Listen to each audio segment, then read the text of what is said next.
মাছ মাংসর স্বাদকে হার বানাবে নিরামিষ এঁচোড় এইভাবে রান্না করলে। নমস্কার বন্ধুরা, রুচির কিচেনে সবাইকে স্বাগত জানাই। আজ নিয়ে এসেছি এঁচোড়ের নিরামিষ। চলুন তাহলে রেসিপিটা দেখে নেওয়া যাক, আশা করি ভালো লাগবে। এখানে দেখুন আমি ছোটো সাইজের একটা এঁচোড় বা কাঁঠাল নিয়েছি।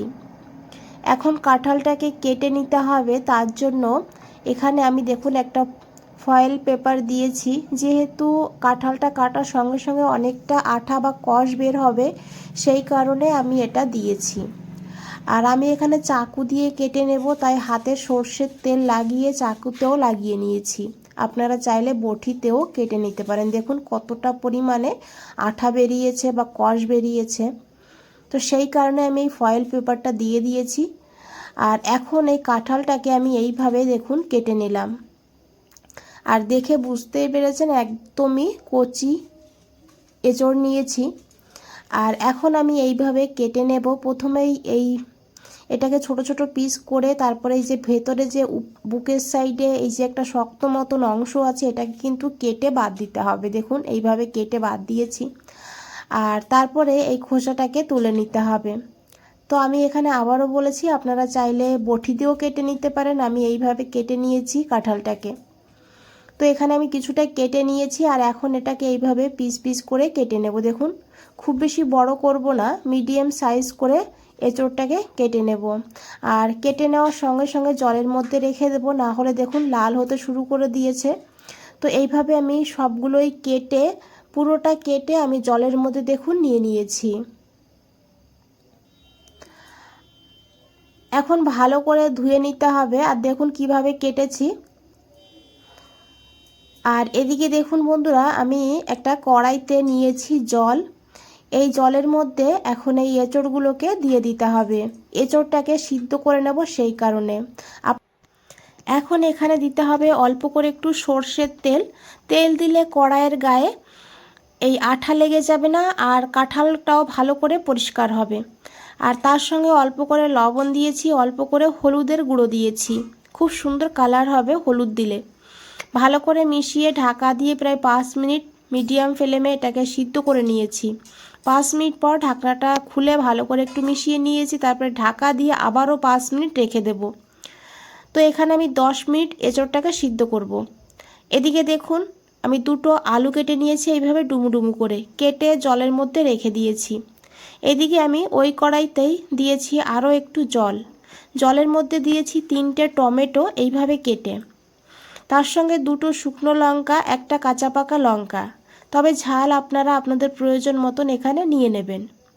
এখন এইভাবেই 5 থেকে 6 মিনিট আমি এই টমেটোগুলোকে একটু সিদ্ধ করে নেব। তো দেখুন ঢাকা দিয়ে রেখে দিয়েছিলাম 2-3 মিনিটের জন্য। আর এখানে কিন্তু হয়ে গিয়েছে টমেটো সিদ্ধ। এখন আমি গ্যাসটা বন্ধ করে দেব, তারপরে এগুলোকে তুলে ঠান্ডা করে নেব। এদিকে বন্ধুরা একটা বাটি নিয়েছি, বাটির মধ্যে একটা মশলা বানাবো। তো বাটির মধ্যে প্রথমেই দিয়েছি একটা এলাচ, একটু দারচিনি আর 2টো লবঙ্গ। এরই সঙ্গে 1 চামচ গোটা ধনিয়া। আর তার সঙ্গে নিয়েছি এখানে 1/2 চামচ গোটা জিরা। 1/2 চামচের একটু বেশি নিয়েছি। আর সামান্য একটু নিয়েছি মৌরি। এখানে দেখুন অল্পই নিতে হবে মৌরি। আর এখানে দিতে হবে ফুটন্ত গরম জল। আগেকার দিনের মানুষ কিন্তু মশলাটাকে বেটেই রান্না করতো, আর তার স্বাদটাও কিন্তু হতো দুর্দান্ত। তাই আজকে আমি এই রান্নাটা সম্পূর্ণ মশলা বেটে রান্না করব। তো এই গরম জলে মশলাটাকে ভিজিয়ে রাখবো, তাহলে মশলাটা ফুলে যাবে আর মশলার যে আসল ফ্লেভার সেটা কিন্তু বেরিয়ে আসবে। এইভাবেই 10 থেকে 15 মিনিট ভিজিয়ে রেখে দেব। এখানে দেখুন এঁচোড়টাকে আমি 10 মিনিট সিদ্ধ করে নিয়েছি। এঁচোড়টা কিন্তু খুব ভালোভাবে সিদ্ধ হয়ে গিয়েছে, তবে একদম যেন গলে না যায় খেয়াল রাখবেন। এঁচোড়টাকে তুলে নিয়েছি গরম জল থেকে। আর এখানে দেখুন প্রায় 15 মিনিট হয়ে গিয়েছে। এই মশলাটাকে ভিজিয়ে রেখেছিলাম, মশলাটা ভিজে কিন্তু অনেকটা ফুলেছে। এখন এর মধ্যে দিয়েছি আমি 1 ইঞ্চি আদাটাকে দিয়ে মশলাটাকে এইভাবে বেটে নিয়েছি। এদিকে টমেটোগুলো ঠান্ডা হয়ে গিয়েছে। টমেটো ঠান্ডা হওয়ার পরেই কিন্তু পেস্ট করতে হবে। টমেটোর খোসাটা তুলে নিয়েছি। আর এদিকে দেখুন একটা মিক্সচার গ্রাইন্ডার নিয়েছি। এই গ্রাইন্ডারের মধ্যে টমেটো আর লঙ্কাগুলোকে দিয়ে দিয়েছি। এটাকে একদম মিহি করে পেস্ট করে নিয়েছি। আর এদিকে দেখুন বন্ধুরা, একটা কড়াই বসিয়ে দিয়েছি। কড়াইতে দিয়েছি 2 চামচ সর্ষের তেল। রান্নাটা আমি সর্ষের তেলে করেছি, তবে যেহেতু এঁচোড় রান্না নিরামিষ, তাই সর্ষের তেলেই করবেন, তাহলে স্বাদটা বেশি ভালো হবে। তেলকে খুব ভালো করে গরম করে নিয়েছি, তারপরে অল্প করে লবণ দিয়েছি আর অল্প করে হলুদের গুঁড়ো। তারপরে সেই কেটে রাখা আলুগুলো দিয়ে দিয়েছি। আলুটাকে একদম ভালো করে লাল করে ভেজে নিতে হবে। তো দেখুন বন্ধুরা, এইভাবে আলুটাকে ভেজে নিতে হবে, তারপরে আলুগুলোকে তুলে নিতে হবে। এই তেলের মধ্যেই আমি সিদ্ধ করে রাখা এঁচোড়গুলো দিয়ে দিয়েছি। এঁচোড়টাকেও 2-3 মিনিট ভেজে নেব। এঁচোড়টাকে হালকা ভেজে নিয়ে রান্না করলে স্বাদটা কিন্তু দুর্দান্ত হবে। তো দেখুন বন্ধুরা, এখানে এঁচোড় ভাজা হয়ে গিয়েছে। এইভাবেই ভেজে নিতে হবে, এর থেকে বেশি আর ভাজার দরকার নেই। এখানে প্রায় আমি 3 মিনিট এঁচোড়টাকে মিডিয়াম ফ্লেমে ভেজে নিয়েছি। এখন এগুলোকেও তুলে নিতে হবে। আর এই কড়াইতেই আমি দিয়েছি আবারও 2 চামচ সর্ষের তেল। যেহেতু এঁচোড় রান্না, আর এঁচোড়ে কিন্তু একটু তেলের পরিমাণটা বেশি লাগে। আর এখানে আমি দিয়েছি অল্প করে একটু গোটা জিরা, গোটা গরম মশলা, এলাচ, লবঙ্গ, দারচিনি, 4-5টা গোলমরিচ দিয়েছি এখানে, একটা তেজপাতা আর একটা শুকনো লঙ্কা। লঙ্কাটাকে হালকা ফাটিয়ে দিয়েছি, তাহলে ফ্লেভারটা ভালো মিশে যাবে তেলের সঙ্গে। ফোড়নটাকে ভালো করে ভেজে নিয়েছি। তারপরে সেই বেটে রাখা মশলাটা দিয়ে দিয়েছি, আদা জিরে যেটা বেটে রেখেছিলাম সেই মশলাটা।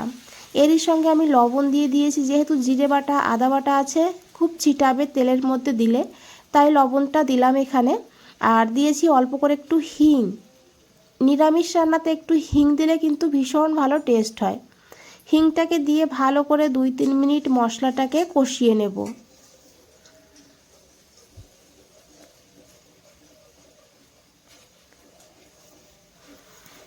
তো দেখুন বন্ধুরা, এখানে প্রায় 3 মিনিট আমি মশলাটাকে কষিয়ে নিয়েছি। মশলাটা কিন্তু একটু দানা দানা হয়ে গিয়েছে।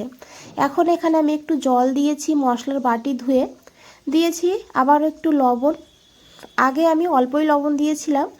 আর তারপরে দিয়েছি 1/2 চামচ হলুদের গুঁড়ো আর 1 চামচ দিয়েছি কাশ্মীরি লঙ্কার গুঁড়ো। তবে কাশ্মীরি লঙ্কার গুঁড়োটা আপনারা দিতে না চাইলে নাও দিতে পারেন, আমি শুধু কালারের জন্য দিয়েছি।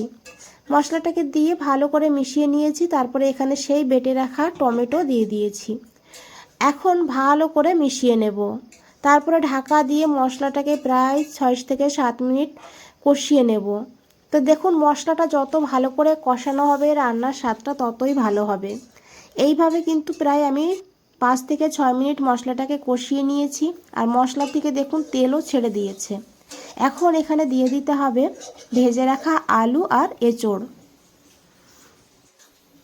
এখন ভালো করে এইভাবে মিশিয়ে নিতে হবে। তারপরে লো ফ্লেমে ঢাকা দিয়ে 2 মিনিট রেখে দেব।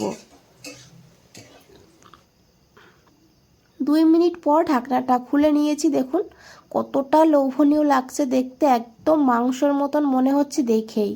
খেতেও কিন্তু ভীষণ ভালো হয়। এখন দিয়ে দিতে হবে পরিমাণ মতন জল। অবশ্যই হালকা গরম জল দেবেন, এতে রান্নার স্বাদটাও বেড়ে যাবে, রান্নাটাও খুব তাড়াতাড়ি হয়ে যাবে। খুব ভালো করে মিশিয়ে নিতে হবে। তারপরে দিতে হবে এখানে একটু ধনেপাতা কুচি। এরই সঙ্গে দিয়েছি 2টো কাঁচা লঙ্কা, তবে ঝাল আপনারা আপনাদের প্রয়োজন মতন নেবেন। এই সময় 2টো কাঁচা লঙ্কা দিলে এর ফ্লেভারটা কিন্তু খুব ভালো হয়। খুব ভালো করে মিশিয়ে নিয়েছি। তারপরে এখানে ঢাকা দিয়ে প্রায় 7 থেকে 8 মিনিট রান্না করে নিয়েছি লো টু হাই ফ্লেমে। 8 মিনিট পর ঢাকনাটা খুলে নিয়েছি। এখন একবার খুব ভালো করে মিশিয়ে নেব। এখানে আলু এঁচোড় খুব ভালোভাবে সিদ্ধ হয়ে গিয়েছে দেখুন। আর দেখতে কতটা লোভনীয় লাগছে বন্ধুরা, খেতেও দুর্দান্ত হয়। এখানে আমি লবণটা চেক করে দেখেছি, একটু কম হয়েছে, আর একটু লবণ দিলাম। 1/2 চামচ চিনি দিয়েছি টেস্টটাকে ব্যালেন্স করার জন্য। দিয়ে ভালো করে মিশিয়ে নিতে হবে। বন্ধুরা একটা কথা বলে রাখি, যদি রেসিপিটা দেখে একটু ভালো লেগে থাকে একটা লাইক করে দেবেন, চ্যানেলটাকে সাবস্ক্রাইব করে পাশে থাকবেন, কমেন্টসে জানাবেন কেমন লেগেছে। তো এখানে আমি 2 চামচ ঘি দিয়েছি। ঘিটাকে দিয়ে ভালো করে মিশিয়ে ঢাকা দিয়ে 5 মিনিট স্ট্যান্ডিং টাইমে রেখে দিয়েছিলাম। 5 মিনিট পর ফিরে এসেছি বন্ধুরা। আশা করি দেখে বুঝতে পেরেছেন কতটা লোভনীয় লাগছে, খেতেও কিন্তু দুর্দান্ত হয়। একবার হলেও এইভাবে বানিয়ে দেখুন, তারপরে কমেন্টসে জানান কেমন লেগেছে। বন্ধুরা আজ তাহলে এই পর্যন্তই, ফিরে আসছি নতুন কোনো রেসিপি নিয়ে। ভালো থাকবেন, সুস্থ থাকবেন, সবাইকে অনেক অনেক ধন্যবাদ এত সময় ধৈর্য ধরে রেসিপিটা দেখার জন্য।